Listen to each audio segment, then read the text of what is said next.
Hello, folks. Hey, this is Dr. Terry and Tom from the Metaphysical Mysteries Podcast, the most interesting part of your day. Today, we have a fantastic guest, Suzanne Giesemann, uh, medium, exceptional in the metaphysical world. She's got tons of material out there, books and appearances, and we could go on, and we will a little bit later.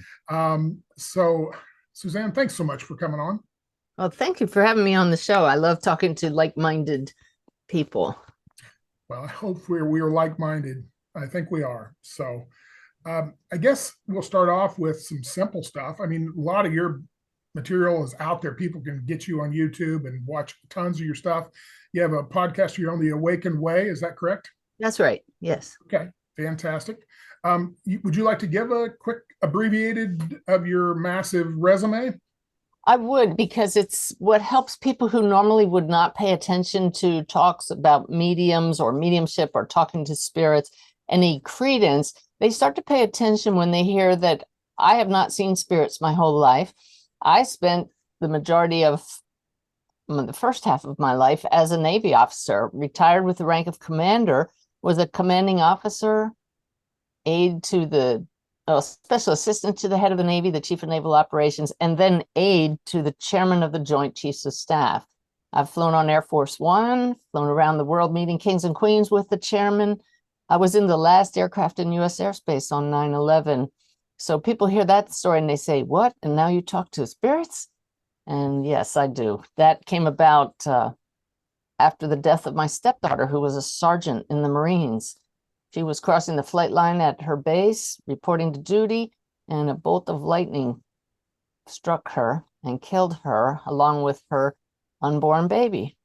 So that's what started me down the metaphysical path, which became a spiritual path when I discovered there is so much more to this world than we're aware of when we only tune in with the physical senses.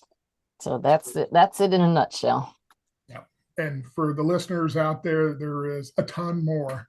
She's very brief in that, but it goes on and on. So I would recommend checking out more details when you get a chance. So you use Sanaya, a guide, correct? Guide.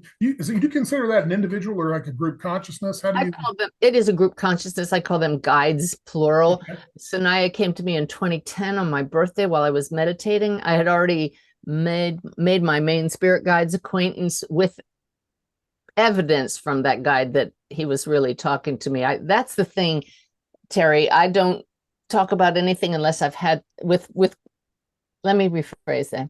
I don't assert that things are true unless I have evidence from across the veil, something that allowed me to validate. You can say this with confidence. And so I've had enough experiences with my guide telling me things I couldn't possibly know that allows me to say, yes, I used to speak to my spirit guide, but now I speak to this collective consciousness who told me to call them Sanaya, a name which I later found out means flash of lightning, which is how wow. Isn't that coincidental? No such thing, but yes. No such thing as coincidence, yeah. Exactly. Fantastic. Tommy, you have a question? Yeah, with your background, I know like with our background in law enforcement, when we acquired or knew we had these skills, we were so hesitant to say anything to anyone. As you know, the people in the uniformed services can be judgmental, if that's a nice way to put it. So how did you find that transition from, when you had these skills that you know of to publicly disclosing it? Tom, I actually had no hesitation whatsoever about sharing the mediumship because the evidence was so clear. When I started connecting with people's loved ones who had passed, they're telling me things about them I couldn't know, specific details and things you could not possibly find by Googling them or reading obituaries. And I knew from personal experience when I took my husband to a medium after my stepdaughter Susan passed, that can be so immensely healing. I knew how healing this work is, so I didn't hesitate to share it with people. If they want to disbelieve, that's their problem, really. And they're missing out on a great healing opportunity and a great personal growth opportunity if they're so closed off that they lack the basic curiosity to say, well, what if this is true? I want to know more. Absolutely. Where would you, I mean, beyond what you guys do in your show and your presentation, where would you send the beginner, to try to advance themselves, into this field? I really would go to my website because I have so many resources there, and many of them I tried to make free. I have a gifts page with meditations, the videos of many interviews, but most importantly, well, I call them the 3 E's to convincing yourself this is real. Number 1, educate yourself, which is what you're asking. How do you get educated? Through the videos and the books. And what else do we have for education? I would also invite people to listen to and read the stories of people who have had near-death experiences. But the second E is experience for yourself, because you can read about this, you can listen to these podcasts, but until you experience expanded states of consciousness and come to realize, wait, maybe there is more to this world than just the objective world. This subjective experience is life-changing. You won't change. So have the personal experience, and that's why I teach systematic methods for expanding your consciousness and connecting with non-physical consciousness. And then the third E is engage that higher consciousness by interacting. This is not just passively receiving.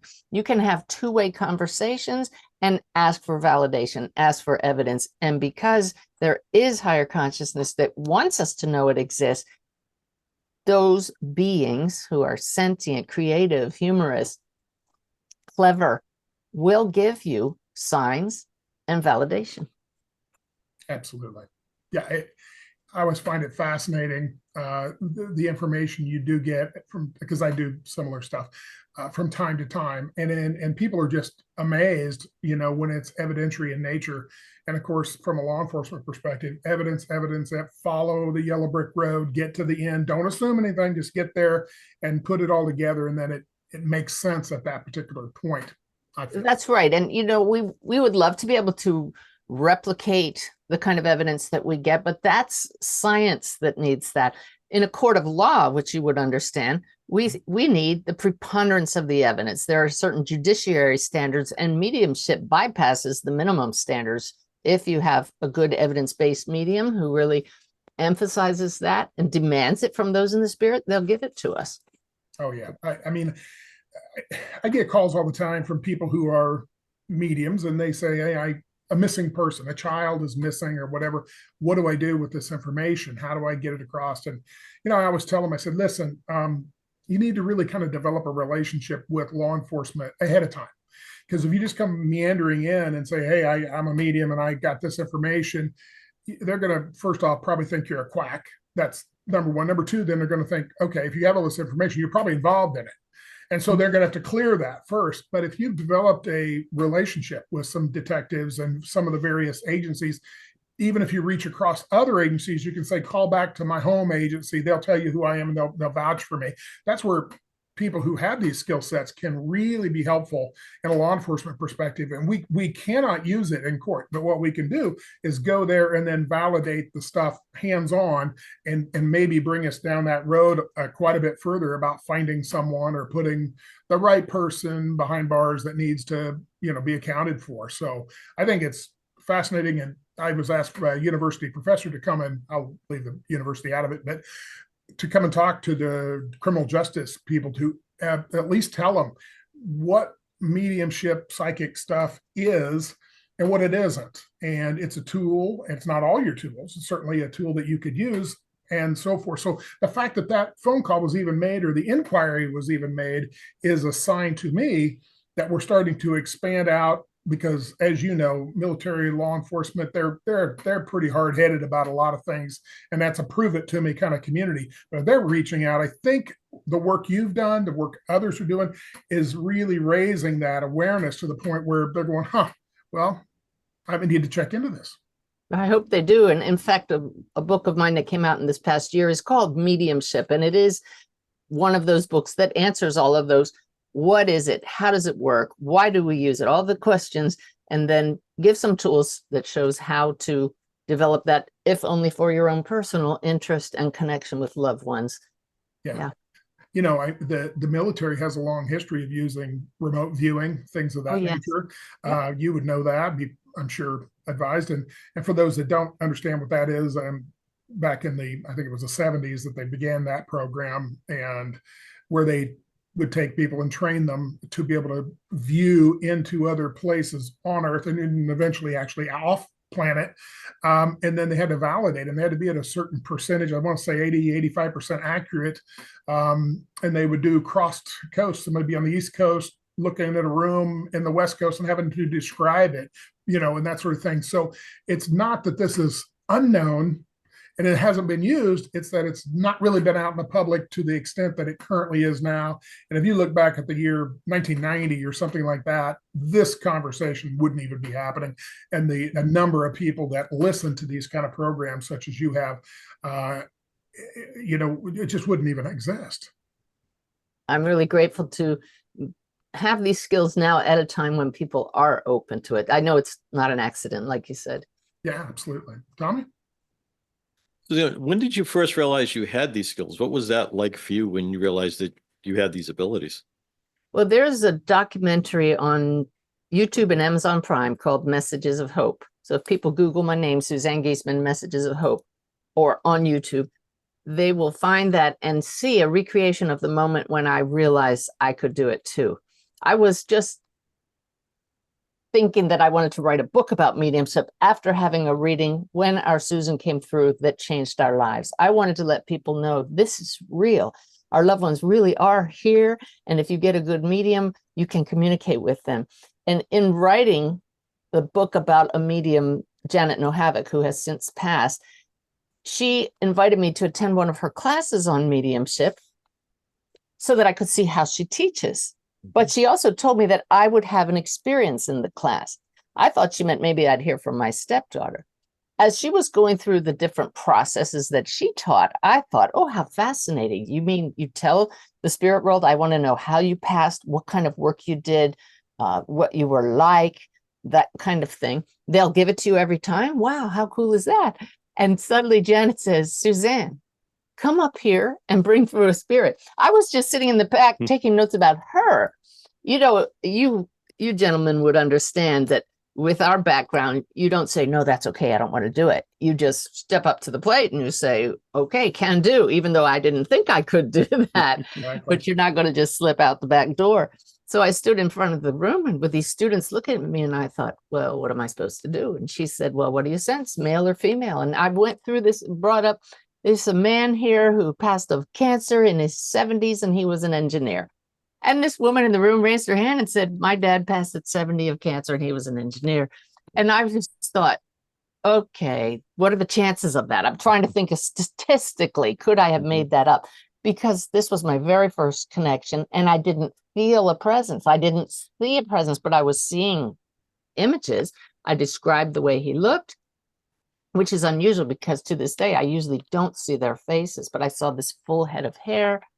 And then Janet, the teacher, gave me such a gift.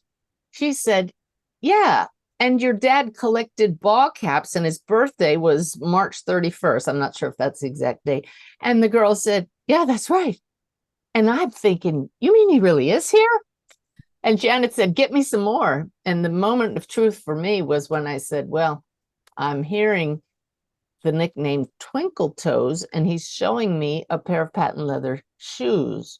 And she said, well, my dad was a ballroom dancer and my mother always called him Twinkle Toes.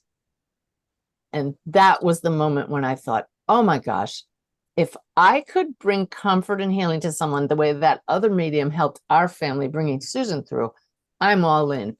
And that was 2009. And I know the reason I was able to tune in that moment is because Susan passed in 2006.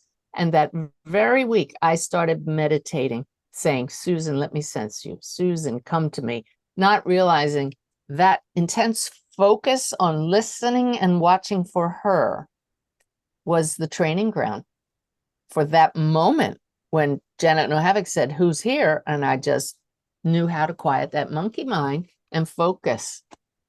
Yeah. Don't you think, even if you weren't aware of it, that your military training that focused you on a daily basis really prepared you for this? No doubt. Yeah. Yeah. But people will often say to me, I've taught thousands of people now how to connect, and they'll say, oh, but you had that military discipline. And I said, that is true, but it's commitment. And when you have this calling to connect, or this desire from your heart to connect with your loved one, anybody can dig up that kind of commitment to do that every day. Yeah, exactly. That's the classic. Go after it. No excuse, sir. Will do. I get it. I had to teach at the academy, so I get to be one of those DIs, and that's all part of it. Fascinating stuff. So, one of your shows, because I'm a fan, so I watched one of them where you connected with Odin of Norse tradition. I thought that was fascinating, and it's kind of out of the norm of what you would typically be doing, but that was fascinating. Any chance of sharing a little bit of that?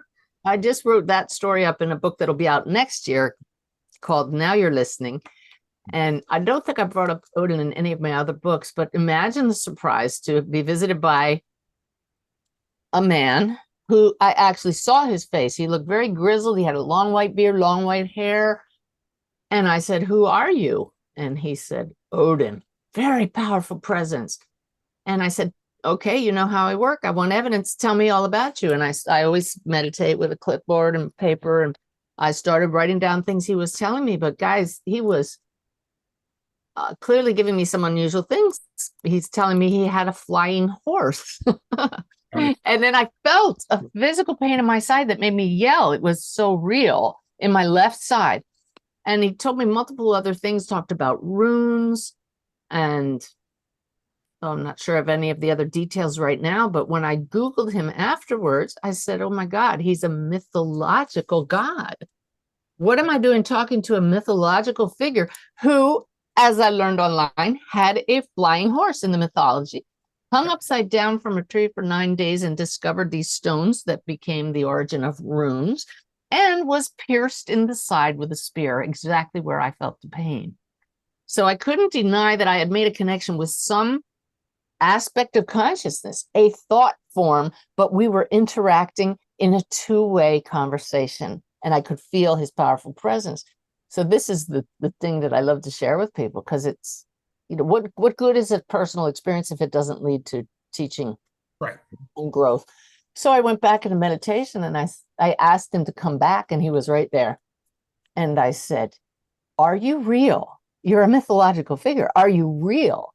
And he said, as real as you are, but not human. That's really important. As real as we are, but not human.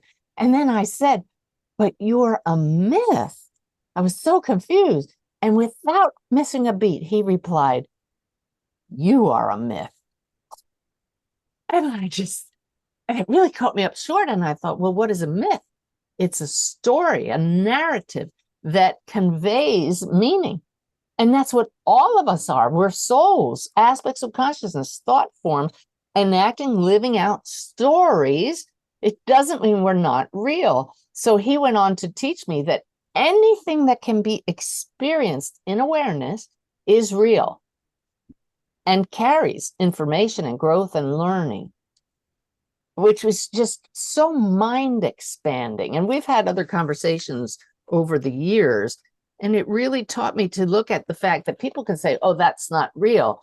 When most people consider something real if it's a shared experience, but our inner experience is just as real. Only some people might call it illusions or hallucinations and discount it, but it leads to learning and growth. So value all experiences, even dreams, even illusions, and then ask, why did this happen? What did it have to teach me? How can I grow from this? Fantastic. Yeah, that's well said. I mean, that's amazing. Yeah, it really is. You said runes. I got to throw this by you. Use your analytical mind for a minute, or your spiritual mind, I guess would be better. I was getting a reading one time, and this lady used runes, and she dropped these runes out. And long story short, for whatever reason, I just didn't like the idea of runes, I guess. And she'd had these runes for like 20 years. And as I'm sitting there, while they were laying there, one of the runes just snapped in half. Oh, Snapped in half. She goes, "Oh my God, you just snapped one of my runes in half." And I said, "Yes." that's And great. she goes, what do you think that means?" I said, "Apparently I don't like it." I said, "But why don't you read what it said?" And so we read the storyline of the runes, and it was very interesting. I won't go into all that detail, but it was correct. But I've always kind of thought, no, why did that stone snap in half like Oh. that? Oh, I just shared at a conference for Mhm. humanities team this past weekend in Denver. Multiple experiences I've had of what we call what you just experienced, physical mediumship. When the physical world has something happen that you can't deny, and you say, well, that's impossible for that to snap on its own. Impossible, like during the reading when the medium first brought through Susan to my husband and me, and a very large potted plant sitting on a table, firmly planted on that table, fell off and shattered. Right. These things happen, like in my book, Wolf's Message, looking at a bookshelf and a book moved left and right and did it again. So I would be sure to buy that book. These things happen to show us this world is not as solid as it appears. And quantum physics proves that. So every once in a while, the rules of this reality are allowed to bend a bit so that we question this reality, so that we see we're part of a greater reality and start working with that. I love that experience with the room. That's funny. Yeah, I've had a few of those, and I had one. I was working with somebody 250 miles away. I was laying on the phone. I was helping them with an issue when somebody else texted me and said, "I need you to call me right away." And I've known her for a long time, and I knew she wouldn't do that unless she had something going on. And so I said, "Okay." And I was still trying to finish the thing, and finally finished with the person, and she said, "You can disregard." And I started laughing because I immediately knew what had gone on. But I called her and I said, "Okay, so what was going on?" And she goes, "My chandelier in my kitchen was swaying back and forth about 9 inches for 45 minutes." And she Wow. goes, "I was telling it, stop, get out of here, you can't do this." And I started laughing. I said, "So tell me when it stopped." And she goes, "When I hit send on my cell phone," and it went to So you. And they it went reached out, she boom. reached out to you, and the spirits were like, "Up, we're out of here." We're out here. It was funny so I love these stories because I love comparing notes with other people who do similar stuff, because you find out you're not alone. And I think that's a big part of being in the metaphysical community. You're not alone if you're actually practicing and you're getting these similar signs and things that happen, that you're okay. You're okay. There's nothing really wrong. So, Tommy, you got something I know. Yeah, it's interesting the comment you made that, basically we'll live in the illusion. Some people say it's the hologram or whatnot, but so many times we've been able to help people not only intellectually, but physically, because we're just bending the energy and making it work the way we need it to be. Yeah. And people can feel insulted when we say this reality is an illusion, because we truly do get hurt. Mhm. And so it is not an illusion while you're in it. The illusion is that it's the only reality. Right. That's exactly right. So tell us about Wolf's message. Tell us what that's Well, about. Wolf was a young man named Michael Wolf Passakarnis, 29 years old, living in Plymouth, Massachusetts, who left a poem tacked to his wall after cleaning his very messy apartment and making his bed for the first time, as if he wasn't coming back. And this poem said, last line, "It is time for the light of nature to free my soul." And the very next day, he stood up where he was having coffee and said to his friends, "I have to go now." Walked to a tree in a cemetery where he used to meditate every day, and out of the blue came a bolt of lightning and killed him. The light of nature freed his soul, just like my stepdaughter. And when his parents were allowed in his apartment after police had completed their investigation and realized it wasn't foul play, that he was struck and killed by lightning, they found that poem. And he had cut out his favorite t-shirt and tacked it to the wall across from the poem. And that t-shirt has a bolt of lightning on the front of it. There's so many more, but I don't want to give away all of the amazing stories. But Wolf came back through me in multiple visits with such clarity and such evidence, validated by researchers at the University of Arizona, that this is valid mediumship. And he came back with messages for all of us about how we're out of balance and need to get more into our heart to find freedom ourselves from this restricted belief that we are only human. And so Wolf's Message is like a spiritual detective story that's been out for about 12 years. It's my book, but it was just recently turned into a documentary that's now available at wolfsmessage.com for viewing. And we've already won 2 film festivals, and people are just saying that it's absolutely transformational just to watch the film. That's amazing. Good job. Good work. Yeah. Awesome. I'll say, well, we have a lot of help from across the veil with this. It's just flowing. Tell us about this conference in Atlanta that you're going to be a main speaker in. Yeah, that's called the Expand Conference. And anybody that's interested in raising your consciousness, learning to connect across the veil, finding out more about the greater reality, would really be well served to attend that 2-day conference. It's actually 1 day. It's a 1-day event put on by Sacred Stories Publishing. And then several of the speakers, myself included, are doing our own individual all-day events. Mine is about making the connection with spirit. So people will attend as a group with all of the 6 speakers on Saturday. And if they choose, they don't have to, Sunday they can spend the day with me, and I'm going to teach you methods. I will be channeling my guides at some point and doing a lot of practices that people can right away start to make connections with their loved ones and guides. So it's really a great. I noticed there's books that go along with each speaker. That's right. My book is Mediumship. The other 5 speakers all have a book in this Common Sentience series by Sacred Stories Publishing, all one-title books. What I love about it is each topic is different. We have one, Freddie Silver talks about portals, and Lisa Barnett talks about the Akasha, the records that we can all tap into for wisdom and guidance, and others, 3 other speakers. But each one of those is a standalone topic, yet all of them are simply different paths that take us to self-realization, who we are as souls. And that's the goal of this life, remembering that we are souls who are here to create and evolve. Yes. Yeah, people do ask me a lot, Terry, what's this all about? I said, you're just here having some experiences. I said, not to make fun of it. It's a serious, quasi-serious thing, but you're immortal. I mean, you've been here for eons and eons, and you'll be here for eons, and you're popping in for, there's no time on the other side. So you're popping in for this experience and to interact with others and come back and be a better companion to all that is and so forth. So, and I said, the dirty little secret is we win. That's right. Win, Either way. Yeah. No matter what, all is well across the veil. Doesn't mean our pain here isn't real.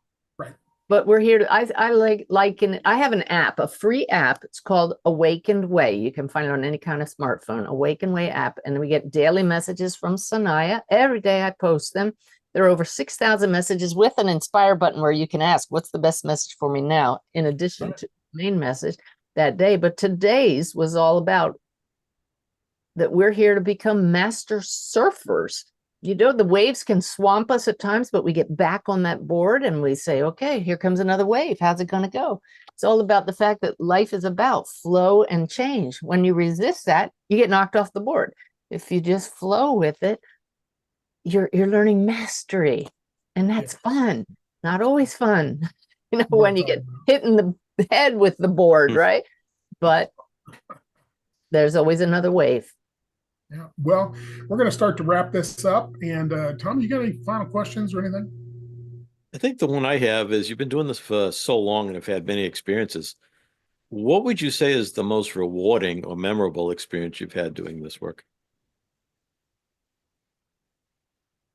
I would just say it's this moment now, having learned to appreciate this moment. The most memorable one is the woman I helped this morning in a reading, and the stunning evidence from her husband, her mother, her friend, and this pastor who shouted his name at me from across the veil. And she's just saying, oh my gosh, and I just sit and just say, another person gets to know this is real. You know, if I could, I got her permission to share it. So just, I said right away, her husband's a teacher.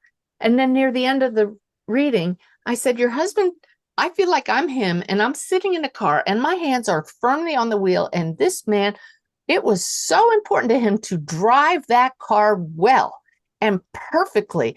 I've never felt somebody who's so conscientious about their driving. And she said, yeah, because he was a driving teacher. That's the kind of teacher he was. I just started laughing because I could feel this man's integrity as a driving teacher, but didn't put the two together. So what's my most memorable moment? It's always the latest reading, It just keeps you present with the joy and the wonder and the awe. But, oh my gosh, people think they're dead and they're not. They're right here, still moving forward with us. That's the joy of this work. Yeah. Very cool. Yeah. I can honestly say with the students I've had is you can only, as an individual, you can only do so many readings. But if you can teach others to do it, you're spreading that. That's what my goal. Way. And I know you're in the teaching world, a lot. I'm sure you're probably fairly limited in your amount of readings that you actually do. Oh, I hadn't done a reading in at least 2 weeks because of our documentary tour. We're on the road taking around the country, and I teach classes and lead workshops like this, expand one. So you're right. If I can do 3 a week, I'm lucky. But I love to do the readings, and I feel it's very important to keep that connection going. Yeah, absolutely. Yeah. So, Suzanne, is there anything you'd like to leave the audience with as we start to wrap up?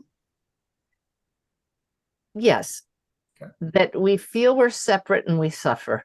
This path of mediumship really shows us that we truly are never alone, and that we really are incredibly loved. My guides end every message with the phrase, "You are so very loved." And it sounds trite to some people who just don't realize that it's all about love and connection.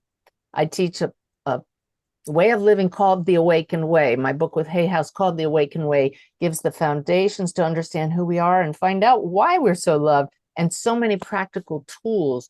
So the bottom line is to come to know you're not only human, you're part of one big web, and the creative force of the universe is love. That's the 3 principles of The Awakened Way, and a perfect way to wrap this up.